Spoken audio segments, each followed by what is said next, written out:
Summertime in Cardiff, South Wales.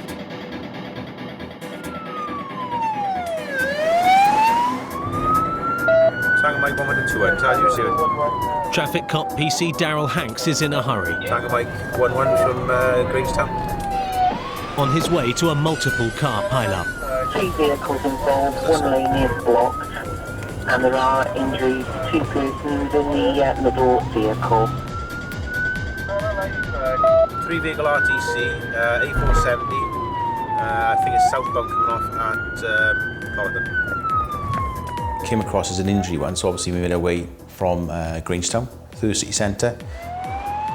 North of the city, another traffic cop, PC Wayne Evans, is dashing to the same accident. He's already approaching the busy junction. No, like code 6 on Corridor roundabout, mate. Where exactly is it? They've given it as the off slip, off 470 onto Corridor, 3 vehicles. Injuries are the first thing that goes to my mind. Obviously getting there safe is the first priority. Because if we don't get there, obviously there's no one else to help. It's probably in the region of 4 to 5 miles through the city centre and then out, right out of Cardiff basically. Luckily, the roads in town are quiet today. But as every traffic cop knows, danger is often just around the corner. It was a nice bank holiday Monday, so there was no issues at all in terms of weather.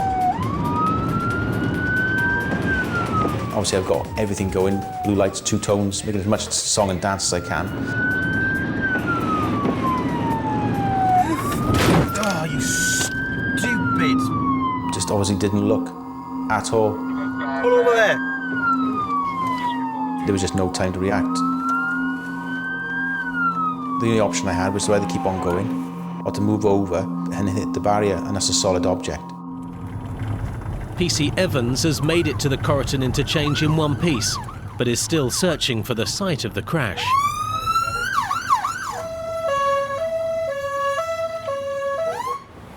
This will be it then. It's on the roundabout there, just before the turning into Corridor. No. Tango Mike 11. Tango Mike 1, go ahead of us. Yeah, I've had a Pollack on North Road. A vehicle pulling to the side of me. Can you see if there's a supervisor can make your way down, please? Pollack is short for police accident, every traffic cop's worst nightmare. Whenever they're involved in one, there has to be an investigation before going any further. Yes, the vehicle has hit me. It's Victor 83, Foxtrot, Juliet, Romeo. PC Hanks has got that Monday morning feeling. I wasn't particularly happy. Negative. I don't think any traffic officer would be, having a collision with a car. What do you pull up for? Yeah, okay, it's probably going to happen. What do you pull up for? Oh, you never seen me? Never see me? You're on the wind mirror? No, we're absolutely. Sorry? Where's that? One, fell off. Fell off.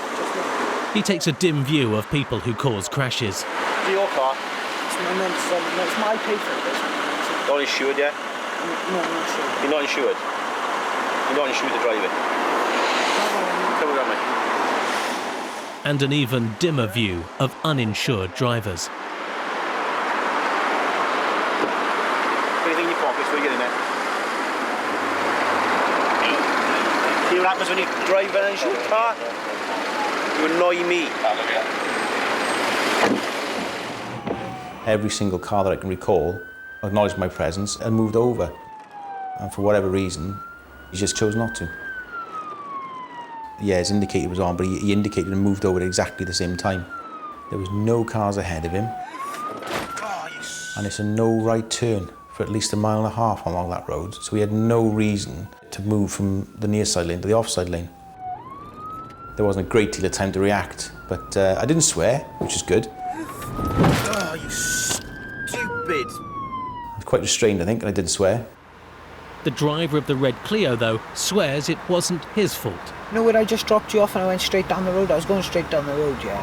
And I was going into the right lane there. The bastard, he was on a pursuit, he was going full speed, like 80 miles an hour. I was just going there and he fucking just crashed into me. It was all accident. Close encounters are an ever-present hazard of the job for traffic cops. Fortunately, no serious damage has been done this time. pain in the backside and everything else. That he's put the car out of commission now, when we're short on cars anyway, but get his car recovered now, so he won't be getting that back in a hurry. And then one of the local sergeants and supervisor will come up and just sort the Pollack side of it. At the roundabout on the M4 that PC Hanks was rushing to, PC Evans is having to deal with the aftermath of the 3-car crash on his own. Anybody injured, gents? Not that I can see. This is my neck. Do you want to be checked over? Fortunately, it's not too serious. Can you just confirm there's an ambulance en route for 2 with neck injuries? It appears to be a minor shunt.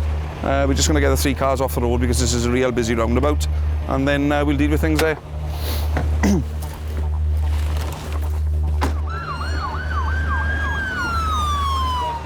If that person had been injured that bad, and I was the only officer going, there's always a potential that he could have affected somebody's life by doing what he did. This RTC and Corridor then, and then come back to me if there's anything untoward them. While Wayne checks in with the control room, back at the scene of the Pollack, PC Hanks is phoning home, checking in with his wife. She'll be happy. Just had a crash. Me. We're going to a shout at Corridon, and some cars just pulled straight into our path. Initially, she probably thought it was my fault. Can't think why she'd think that. No, God, it wasn't my fault. He just pulled out on us. I can't remember. She asked me if we were okay. Probably not. She probably wanted to make sure the insurance was up to date. It's going to be down to Hank's supervisor, Sergeant Taz Hughes, when he arrives to determine who was actually at fault. If something happens to me on a response run and it goes wrong and it's proved to be your fault, you're going to be, when it's going to be under the microscope, sort of giving your answers in court. 40 miles from Cardiff, in Swansea, another accident has just been reported. Traffic cop PC Lee Joseph is doing the response run. He's always wanted to be a high flyer. I was quite interested in joining the RAF growing up, but I changed my mind then when I reached 18 and applied for the police service and got in straight away, and here I am 9 years on. Well, I could never be office-based, I could never be restricted in an office. I get bored far too quickly. With the road nearly blocked, PC Joseph is going to have to fly by the seat of his pants. Well, it was chaos there because not only had a lot of traffic unable to flow because of the collision, but there was some pretty major roadworks going on. Yeah, just going 60 at the roundabout. Another hazard of the job, spilt diesel, is the cause of the accident.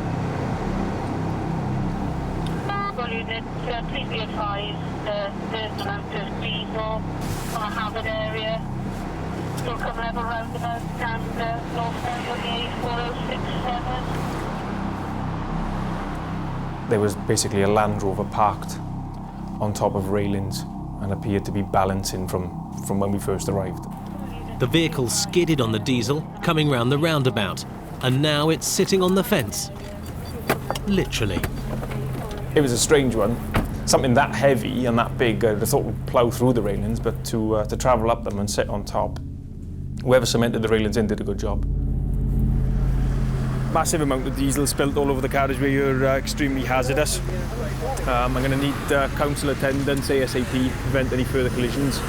One vehicle, a Land Rover, Lima 4 Kilo Golf Delta, is currently up on the railings and unstable.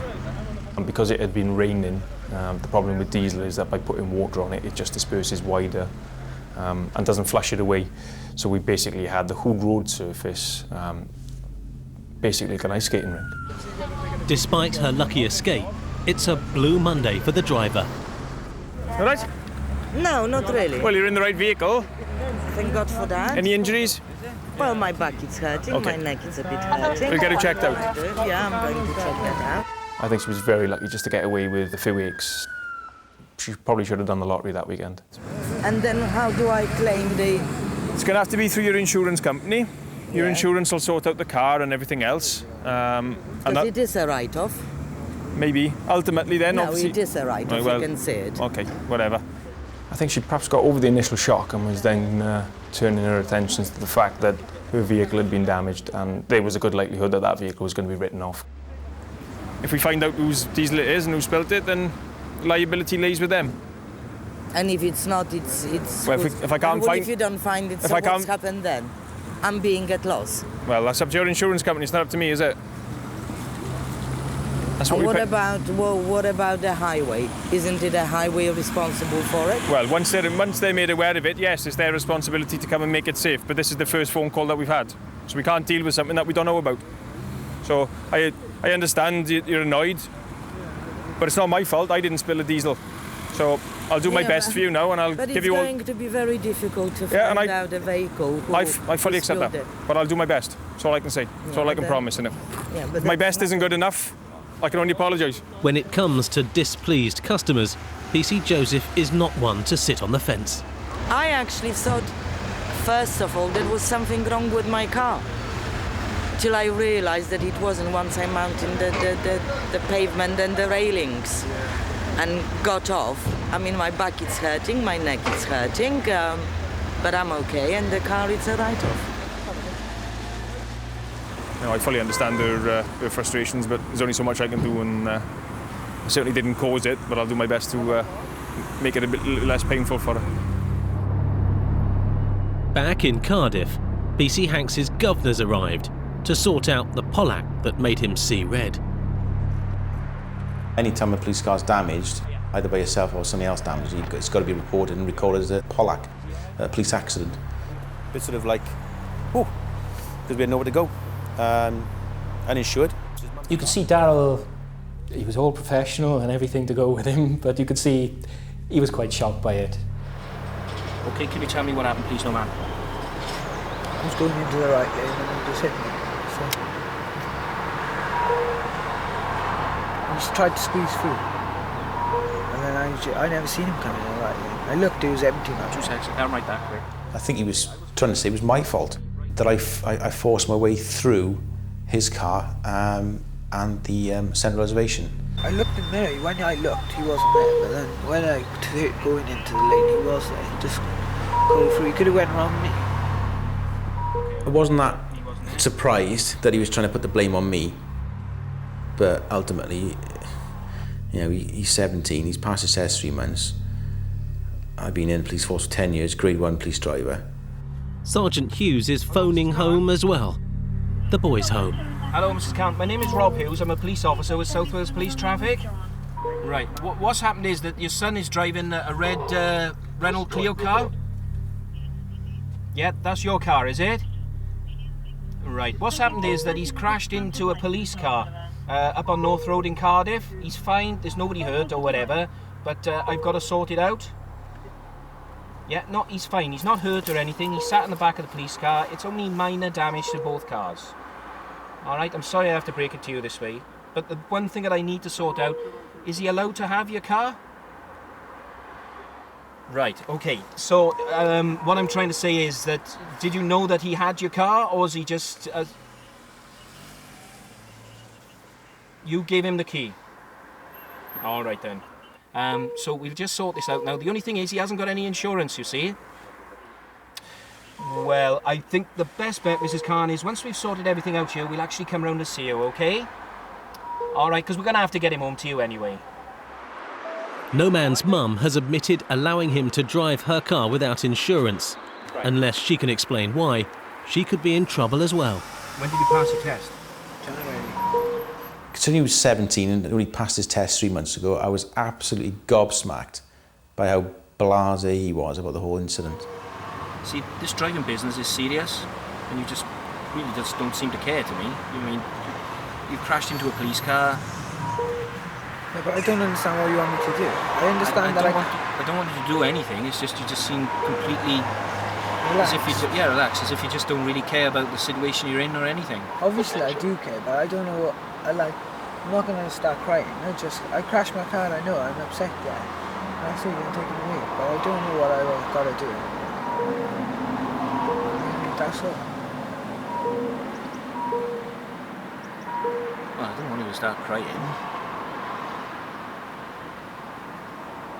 I know he's a serious business.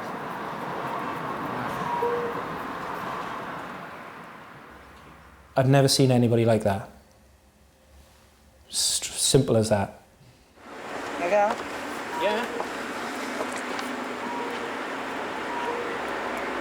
Just doesn't seem to need the key. No. In the 18 years that I've worked all over South Wales, and I've encountered all kinds of characters, the good, the bad, the ugly and the funny, but nobody like that. Just completely nonplussed. Just didn't care.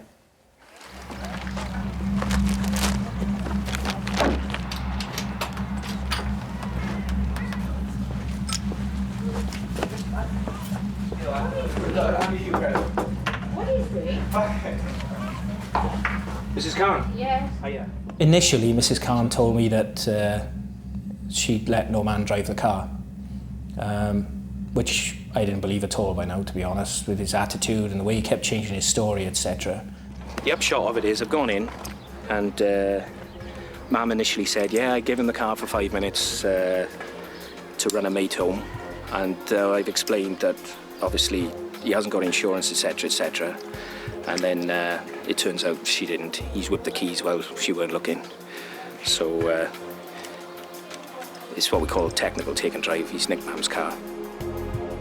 When she realised that potentially she could be in a position where she could have points up, even lose her licence for allowing no man to use the car, she may have thought better of it then and thought, right, I'll come clean now and obviously let him know that, no, I didn't let him take it. This is the age-old thing of seeing your mum really upset. You know, mums will be mums, won't they? She tried to fight his corner, but it didn't work in the end. Right, we'll see you at Fairwater in a little bit. They've got to send out a message that, you know, these 17-year-old lads can't just get a car and do what they want to do, which a lot of them think they can. I mean, all the young ones. I mean, I was no angel when I was 17, as some of my friends back home will vouch.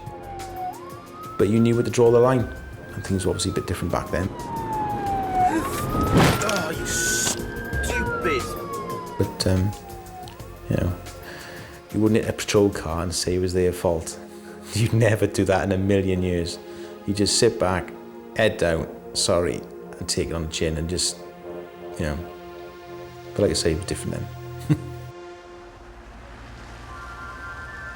On the roundabout in Swansea, traffic is still barely moving. It's PC Joseph's job to make the roads safe and get it flowing again. Quickly. Yeah, I got him. Leave it for now, I'll get highways to come out because they're going to have to put something down on the road, and at the same time, it's all the way from Harvard right up the motorway. Got calls coming in on the motorway now, so.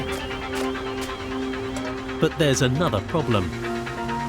Highway boys have turned up. Obviously, they've just sent one crew out with a couple of bags of grit, so I'm just trying to stress to the boys that it's a bigger job than that, and just trying to stress to them that once I've made them aware now that the extent of the problem, should there be any further collisions later today and they've failed to clean that sufficiently, then obviously there could be questions with regard to liability. So I'm just letting the boys know to go back through to their manager so they can make a decision then as to how best to clean it up. It's not for me to advise, but 3 bags of grit isn't going to be sufficient here, let alone the other sites that the diesel spilt. Who said we'll be looking for a car responsible for the spillage of the... It's like looking for a needle in a haystack. Well, tell me about it. I spend my life looking for needles in haystacks, but I find them often, so have a bit of faith. It was a needle in a haystack, and you think how many lorries are out there, and it was a pretty possible thing, but it didn't mean that we weren't going to try. Maybe it doesn't come across that I was sympathetic, but I certainly was. But as I said, you're trying to deal with a lot of other things, and sometimes I haven't got time to put arms around people and nurse them and encourage them, perhaps in a way they may expect us to. All right? I hope you find... I hope so too. Take care now. We try our best. I just wanted to be aware that even though it may be a fruitless task, we'd still do it and wouldn't just brush it aside and not make any effort at all.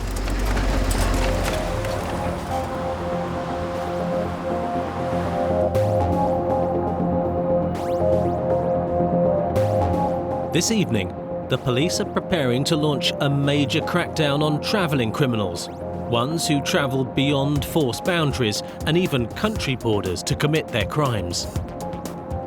They think that by crossing the borders, they'll somehow be in the old Wild West, beyond the reach of the law. Here, in the Brecon Beacons, officers from 4 different forces have gathered for the start of the operation, known as Ohio. Ladies and gents, I'll start by introducing myself. I'm Inspector Mark Davis. I'm duty inspector this evening, and thank you very much for coming down and welcome to Brecon Police Station. If you do happen to go over the border, I think that's what this operation is very much about, is police officers from each force recognising that the boundaries are there, but crossing those, because these people are affecting us in Dyfed Powys, are affecting Gwent, are affecting West Mercia. So it's like, you see on the old TV programmes when they're going across the river back into Mexico, and we'll be stood on the other side watching them going, and that's not the case. We're still having problems with Liverpudlians coming down into the force area. I know that they're going into to West Mercia and committing crime. If we do have any... And that's the beauty of Op Ohio, is the fact that if something happens, we have a pursuit or any sort of incident, then the guys can then sort of move in, deal with the job, and then move back out. And that can happen whether it's in Gwent, West Mercia, South Wales or Dyfed Powys. Very mindful of the fact that Darren and Paul are slightly out on a limb up top. Owen's the PC who initially thought up the Ohio operation, and Wayne is our sort of spokesperson for South Wales Police. He likes to get involved and feel important. The important work starts after dark. And PC Martin Buzz Lightfield has already got a lead. We've been given some information that there was potentially going to be a burglary taking place in an area south of Merthyr Tydfil. Can I have a Merthyr vehicle free to come up, please? But something more urgent has come up on the other side of Merthyr. Yeah, that's roundabout, turn right on that back road. 2 men in a stolen van are making a run from the cops. Wayne's right behind it, after it set off his in-car automatic number plate reader. It came to the roundabout, which was just up the road, and very quickly it turned left up towards the Pengundy area. Cops from all 4 Operation Ohio forces are converging on the runaway van, including PC's Lightfield and Hanks. When you get a pursuit development like that, it's such a rapid thing, it happens so fast. Everybody is trying to cut in just to let the pursuing vehicle know they're on their way.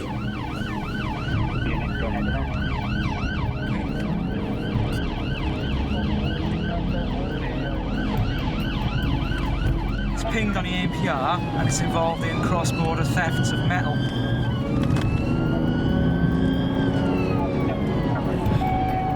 Yeah, just stay with Wayne's car. I've got Wayne with me, and we're going to go down there. They're going to come out. Daryl and Buzz are going to be too late. The van has gone off-road and the occupants are looking to bail out. It's quite ironic that night. There were so many sort of units in the area, and the vehicle's turned off, gone up onto some waste ground. They've dumped the vehicle, and they've made off on foot. Where are we going to go, mate?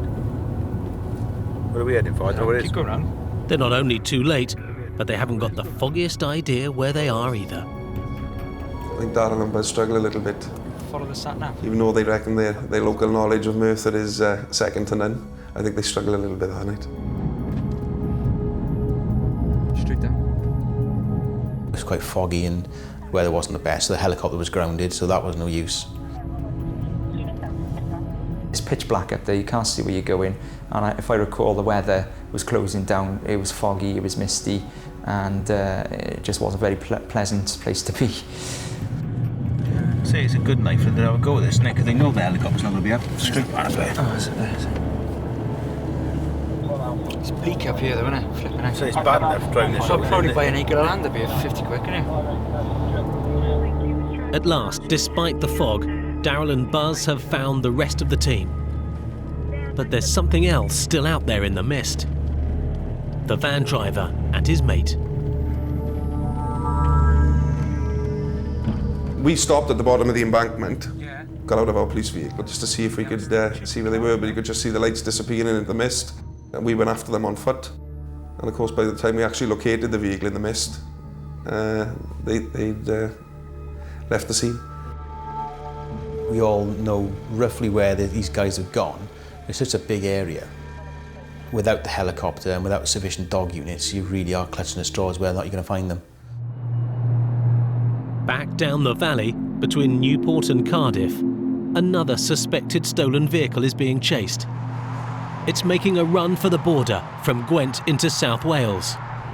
PC Phil Spiteri is on border patrol.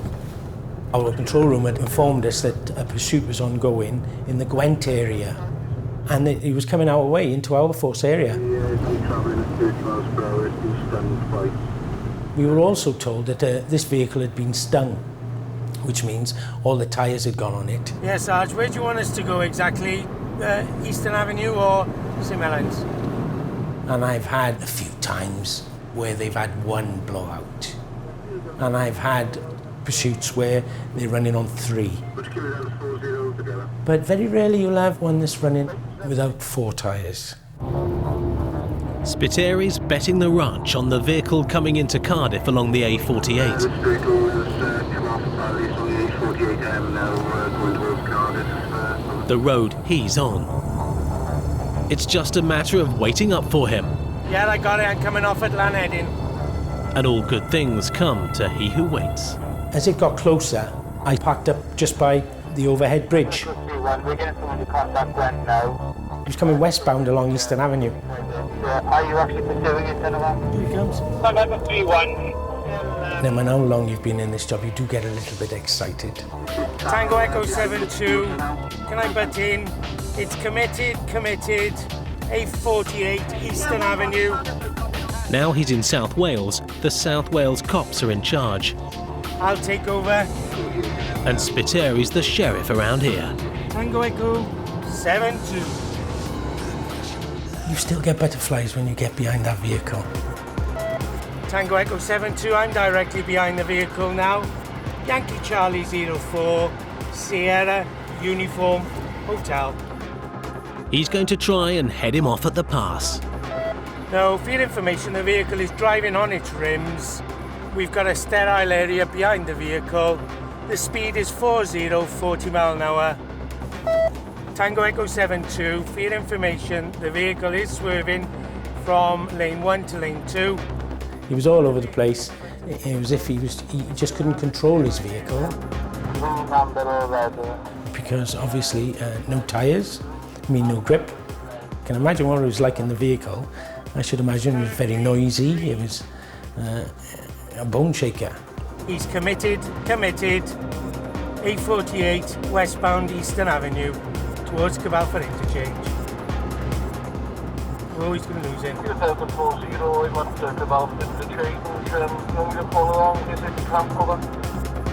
He came off Eastern Avenue and he tried to negotiate a roundabout.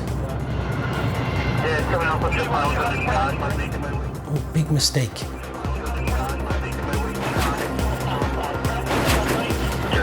Crashed. Tango 03.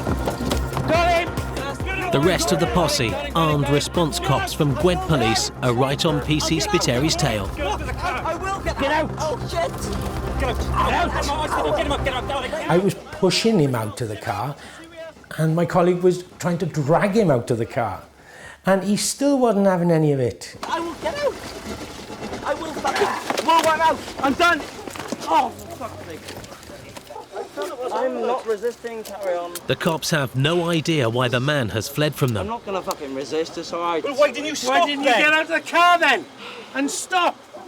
He wasn't injured, no one else was injured, and it came to a stop without any injuries to anyone or damage to other road users. What have you got him for? Well, he's failed to stop.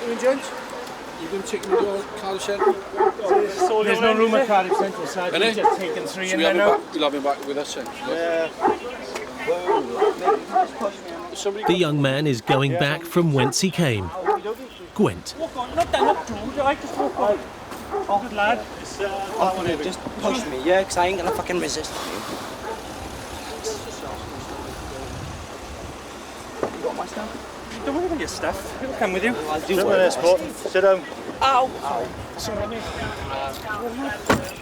With no wheels on his wagon, it's a miracle the pursuit hasn't ended in disaster. At any minute, I thought he was going to go. That's why I kept the sterile area back away from him. A nice sterile area. If he does anything stupid, we're not going to fall over him. Take a deep breath. Take a deep breath. You've been breathing and shouting and yelling, so breathe. Deep breath in and blow out. No. You can't fool the machine, mate, all right? You're not, no. I can't blow hard. 80, 90-year-old people can blow into this, mate. Spit the chewing gum out. Take a big deep... See, you blew that out, didn't you? As he's passing Lanheading, mate, how on earth he's kept that? He's given all... He was getting worse down there, coming down there. It's becoming clear that the lad isn't involved in cross-border crime after all. Instead, he's plastered. Right, failed the breath test there, mate. So you're under arrest for that. You're under arrest for failing to stop. It turns out he's a drink driver. All that because he'd been drinking. All that because he had been drinking. Two forces involved. The danger could have been a lot worse. Just all to do with drink driving. Back up on the foggy moors near Merthyr, the operation to catch the two men who've run from their van is turning into pants. Yeah, wait, they just run down what pant? Dad, they just run down towards Pant. Pant is an area of Merthyr, right at the top of Merthyr. And there's an industrial estate up there called Pant Industrial Estate. If they're quick enough, Buzz and Daryl can cut them off down the hill. It's a footpath. Yeah, we'll walk down then. Yeah, I could do. Oh, sorry, I'll do that. You sit in the warm car. Yeah, all right. Buzz is hoping the truth is out there.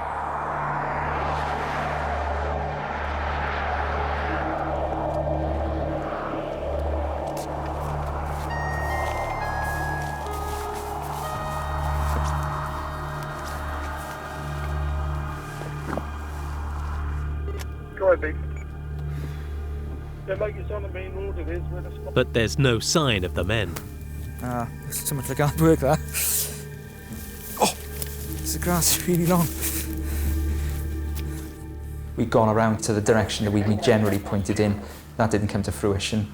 So we had about a 15-minute run around, which didn't prove fruitful to us at all, really. So we ended up going back up to where Wayne was with his van. The cop's intention is to guard the dumped van in case the men risk coming back for it. I seem to recall Daryl and Buzz had their meal break a little bit earlier that night.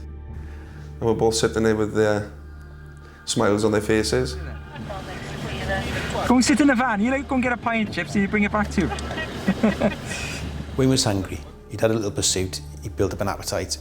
And it was our turn to look after the van. So we got up there, he pointed out where it was.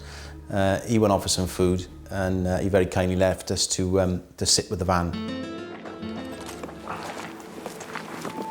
The plan was just to go up, check that the van was there, and immobilise it if it was. But it's only reachable on foot. It was a bit patchy, wet. You could just see about 6 feet in front of you, really.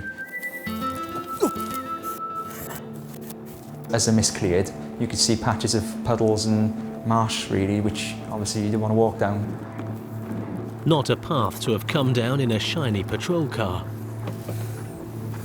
There's a pull for the bonnet, yeah.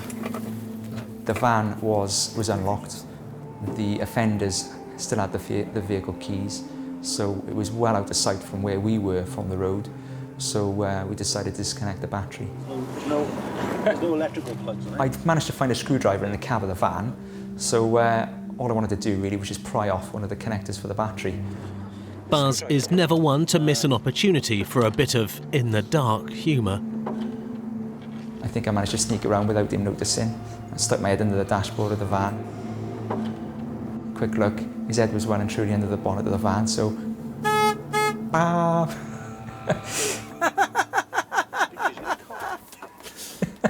It's funny though, I would have thought he'd have seen that one coming, but he didn't. Found the button for you on? Yeah. And then our muggins goes around with a screwdriver. Oh, I'll get the battery off. Oh, you... So did I, Buzz. Yeah, you did that just as I stuck down the battery. He was doing something he'd done to me a few minutes earlier, so I thought I'll just get him back. It just seemed rude not to. Without its battery, the van won't be going anywhere, at least until a recovery truck arrives to take it away.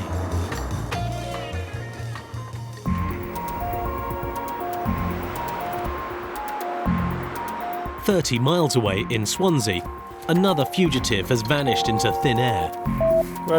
PC Lee Joseph has joined the manhunt. There was a person who'd made off from a fight, basically, and officers had attempted to arrest this male, and he'd made off. So we'd initially gone to assist, and cameras and officers followed him to a point where he simply disappeared. So there was a lot of officers out of their vehicles, including myself and my colleague. First contact, though, is with something out of the ordinary. We'd pretty much come in at the end of the search, and there was the sudden, strange noise.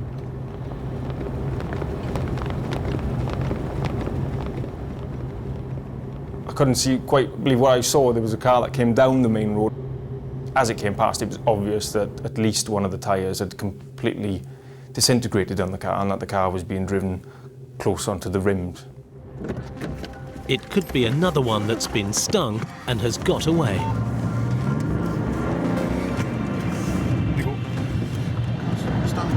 Stand by. Nothing to the left. My immediate thought was, that's got to be a stolen car. It's gone.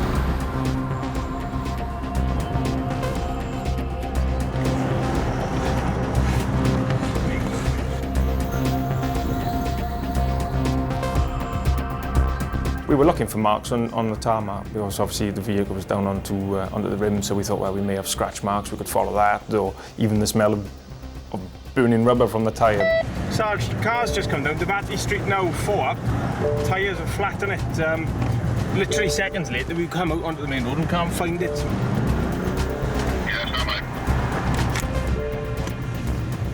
Hang on, we go. Stand by. Yeah. Is that it?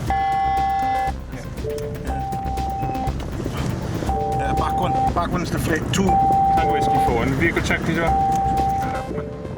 It could be drink drivers. Drink drivers sometimes have collisions, and then whether they're not able to assess or whether they just don't care, they still continue in their cars. But my first instinct on that evening was, I think it's stolen, because there was more than one person in it. 4-1, we're in Mount Pleasant now on Mount Pleasant Road, checking Romeo 961, Hotel Victor Kilo. What's your operator number, please, sir? It's operator 1952. Stand by.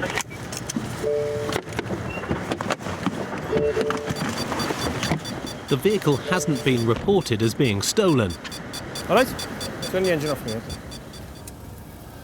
you want me to stop, dude? How far do you think it's possible to drive like that? Another 200 yards. No, I'm not going any further. Get out. The handbrake on? Yeah, it's on. The car yours? Yeah. What's your name? Dave McGann. Come on, you mate. Anything to drink tonight? No. Right. Do you honestly think it's safe to drive a vehicle in that kind of condition? Look at the state in it. Look at the holes in the tyre. And the flat one, and the front. The man's a little unhappy about being pulled on his way home. Do you mind not manhandling me? Listen now. Keep yourself cool now, right? I am cool. Jeez, I'm being... Till I'm satisfied that this is your vehicle. Do you want all my I'm going to keep hold of you. Oh, hang on. Keep your hands down now. What we do is just nice and calm, contain everything, and that does sometimes mean taking hold of people. Not being aggressive, but just keep taking hold of them and making sure that they haven't got that opportunity then to run. What you've got to understand is, when I see cars driving like that through the city, I have to start asking questions in my own mind. What's it about? Is it a stolen car? Right? Because I've got to be honest, 9 out of 10 people wouldn't be driving around in a car in that condition. Well, I'm not driving around. I'm going to my house. But you were driving around. You're driving it. End of sport. Technically, driving around means that I'm going for a spin.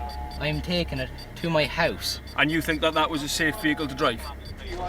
Apart from the blown rear, the front one's almost flat as well, and the wheel is only being held on by 3 bolts. There's air in it, though. Yeah, but do you think it's the correct pressure to be in it? No, but he said... To be in a roadworthy state? He said there was no air in it, like. Well, what do you say? Well, there's air in it. I was doing 15 mile an hour. I mean, there's nothing that's going to happen. It's not. Well, I'll tell you something is going to happen, and the minimum you're going to be leaving this police car with is 3 points and a £60 fine. Well, I'll tell you now that that's not going to happen because I haven't got a British licence and you can't put points on my Irish licence. So. Oh well then, we'll take you to court and deal with it another way. That's fine. But look, I mean, why are you being arsey with me? I'm being as cooperative as. I'm being as cooperative as. I mean, come on. What's the... Despite what he may think, the driver doesn't have the law on his side. I just can't believe that you think that it's okay to drive that car at any speed. The car is on the rims, the tyre is shredded. How have you done that? It hit a pothole and it burst it. And it burst the spare. The spare's on the front. There was a rock in the road and it burst the front and it burst the back. We pumped the back up. According to the highway code, if a tyre bursts, you have to stop. I'm going to report you now for driving a motor vehicle on a road in a dangerous condition. Because there's no way with the 2 tyres, especially the back one, that you're in a position to control that vehicle. No way at all. At speed, I'll agree with you, but at 15 mile an hour, taking corners at nearly dead stop speed. Okay, that's fine. I'm not arguing with you. Well, like I'm not arguing with you. I know. It's your duty to tell me. If you feel that's fine to drive on, that's fine. I'm not going to argue with you. Obviously, it's not fine to drive on day to day, but I mean, it's not like I'm horsing around the place. I was driving as slow as I possibly could to get home. So I've a wheel at home for it that I can put onto it. Like, I mean, it's not. Well, that's fine. That's something you're going to have to tell the magistrates. Yeah, right. That's fine. Yeah. I could see early on that we were going to have a difference of opinion. And so we did. Back up on the misty Merthyr Moors, a recovery truck has appeared out of the gloom, and so has a mysterious stranger. When we came back down from the mountainside with the battery, Wayne Evans had turned up again, and Owen turned up, and he brought a guy back with him who he'd found walking not far away from where the van had been abandoned. What are you going to get at?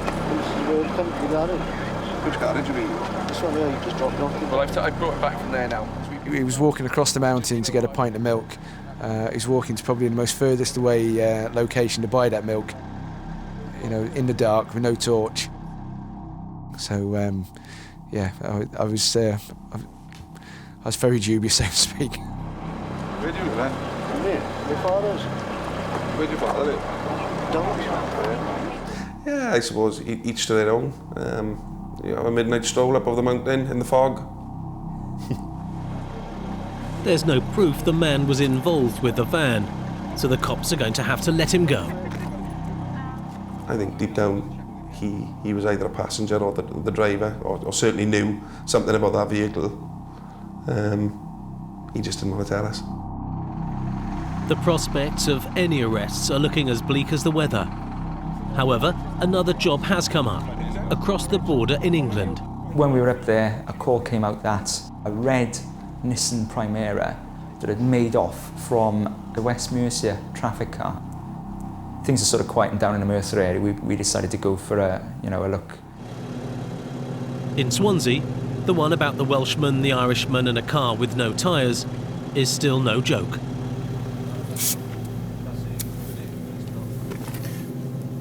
Tell me what that says? 12. You think that's safe? Unbelievable. Have you been driving 4 years? What do you mean unbelievable? I'm studying motorsport engineering. I'm an engineer. I can tell you that with 3 bolts on there. And I'm a roads policing officer. So and I'm telling you, that ain't safe. Do you know what shear stresses are? I'm telling you that ain't safe. No, you don't. So I'm telling you. It doesn't matter, because you're going to go to court anyway. That's fine. All right. As I told you, this vehicle doesn't move from here now. It's fine, I'll get a wheel now in 2 You get 2. Get them both sorted. You're going to find 2 wheels, are you? No, I'm going to pump that one up. You're pumping that up, bro. I'm not pumping what up.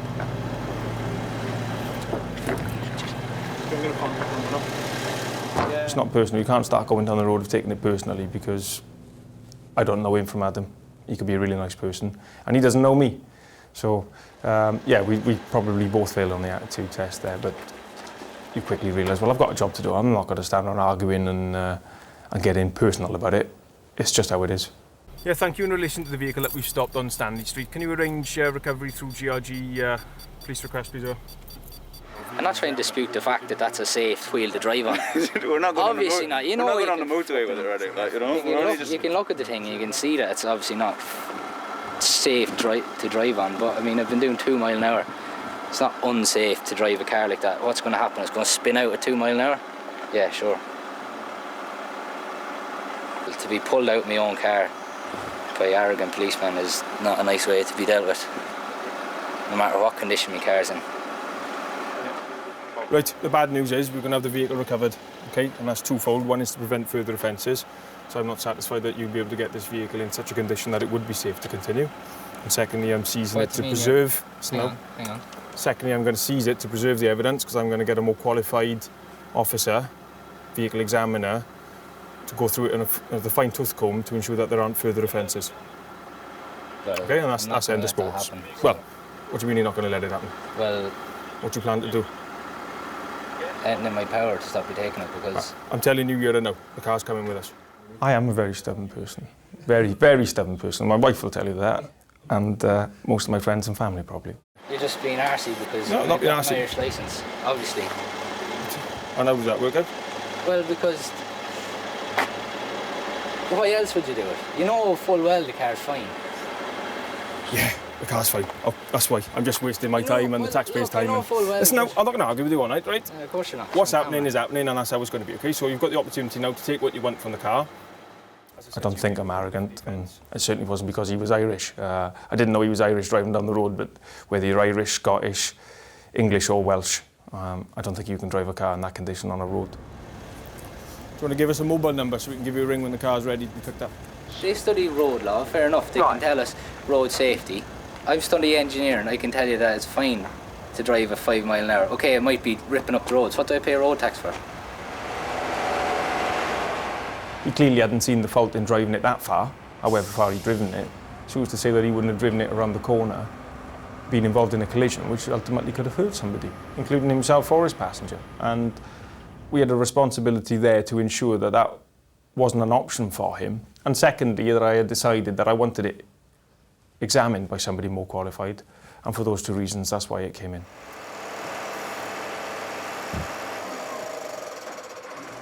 Could I just get your name there? 1952. 1952. PC Joseph. Roads Policing Unit. Roads? Policing Unit.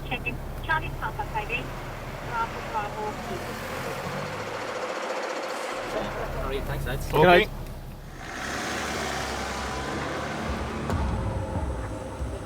That'd be the first appreciation letter we've had this year. I know. The traffic cops still engaged in Ohio, the 4 Forces cross-border operation, are on dawn patrol. PC Hanks and Lightfield are coming down the Heads of the Valleys Road, the A465, one of the main routes between South Wales and England. It's one of their favourite hunting grounds. Darrell and Buzz tend to patrol the A465. They seem to have a certain affection for the area. But it's not often they get to patrol West Mercia Police's stretch of the road in England. Generally, I've got a very good sense of direction. So if we go somewhere we haven't been before, we generally know the way back. They've a hunch the missing red Primera they heard about earlier might be here. What you've seen on a side road, it's gone off from us at speed onto the 465 somewhere. The red Nissan Primera had failed to stop West Mercia units earlier on that evening. Hadn't been sighted again.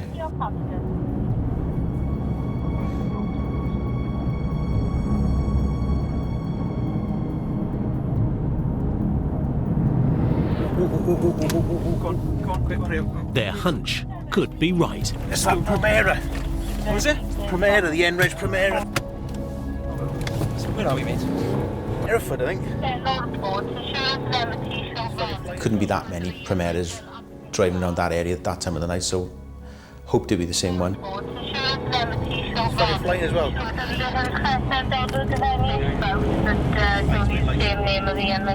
What's wrong? Okay. Yeah. Tango Street 211 following November 978, November Alpha X-ray, Redness Primera, A465, Hereford. Where are we now? Where are we going towards? Back towards Abergavenny general direction. Initially it just indicated to the near side and we thought it was in a couple lane. And we thought we'd have a pursuit in our hands if he did. But he hasn't. The driver's seen the light. He just pulled over and stopped in a junction. All right, mate. All right, mate. Okay, engine off, drive. Didn't really know what he was going to do because there was two in the car. Dad had put the blue lights on our car, and as I got out of the car, I just had visions of the car screeching off into the distance. All right, mate. He's sped off from the cops once already tonight. PC Lightfield needs to find out why. Got a bit fast there, Manu. Very carefully. Thanks, 3704. Surname is Carver. Charlie Alpha, Romeo, Victor Echo, Romeo. First name Joseph. Date of birth 24th of the 5th, 85. You're not disqualified now, are you? Pardon? You're not disqualified now, are you? Shouldn't be, no. It's dawn. You know, they'd clearly been out all night, so they'd been up to no good as far as I was concerned. But there's nothing suspicious in the car. If they had been out, it may have been that they'd already been elsewhere and got rid of the property, you know, at another location. The man has lied. How details of the disqualification? The news on the radio is that he is a banned driver. Banned till? Yeah, June. Disqualified, you? July, mate. July? Yeah. Well, this... July, mate. 2 months left to go on it.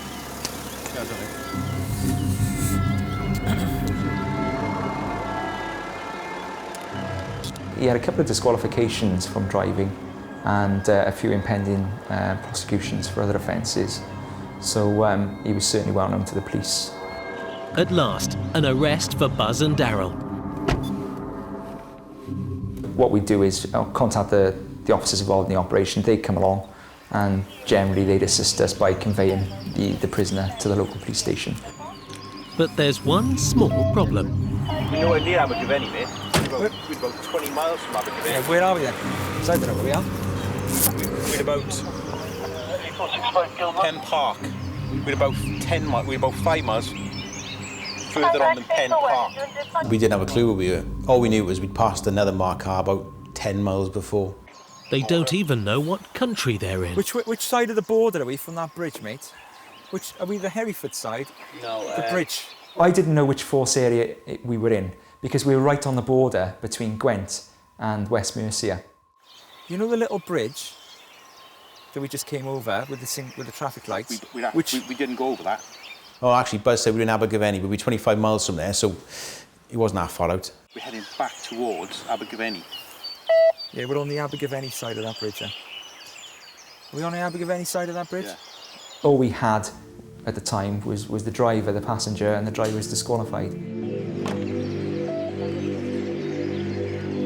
The passenger was known to the police as well, but all the checks were conducted with him and he wasn't wanted, missing, so he was allowed on his way, really.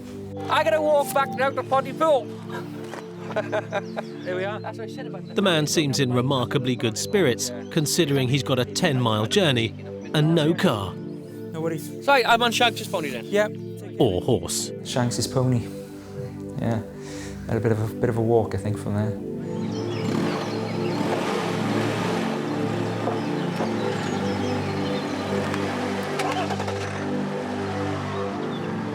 Passengers on foot now, just waiting for oh there we are, the cavalry to turn up and take him off us. Not knowing whether he's in Gwent or over the border in West Mercia, England, Buzz has invited them all along. This is definitely not our area. No. West Mercia. Is it? Oh, yeah. Oh, the border one. On the border is handy. Yeah. Bit of confusion about where we were to take the prisoner, because neither wanted to accept it was on their area. This is 6 feet into our area or 5 feet into your area. You know, there was a bit of a debate going on. I think Gwent was suggesting that he wasn't their area, and West Mercia were adamant that he wasn't theirs either. Luckily, Buzz knows what to do when he's lost. Just ask a policeman. Are we in Gwent or? We're in Gwent. Oh, we're in Gwent. Are we here? When you go around the corner, Yeah. you get to traffic lights in the bridge. Yeah. You cross the bridge, you're in England. Ah. England's over there, and he pointed to where the border sign was, and that was the end of that argument then. Now we know where we are, we're not so bad. After a hard day's night, the Gwent boys have pulled the short straw. They're going to have to take the prisoner.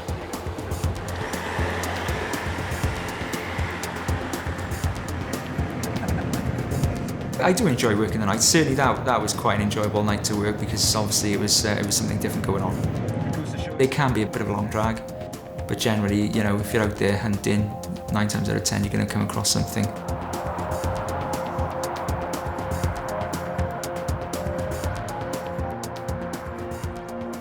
For 12.